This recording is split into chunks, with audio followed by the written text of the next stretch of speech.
ये आप देख रहे हैं, ये है मस्जिद कुबा, सिटी खड रोड, डिस्ट्रिक्ट सांगड़ में वाक़।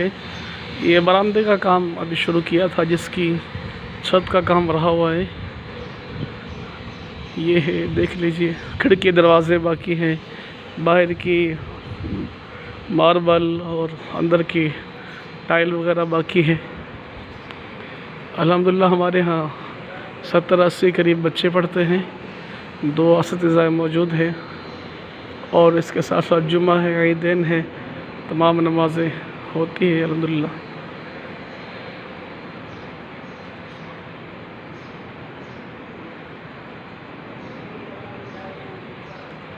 और इसके साथ ये गेट है मदरसे का, इसकी भी छत का काम बाकी है।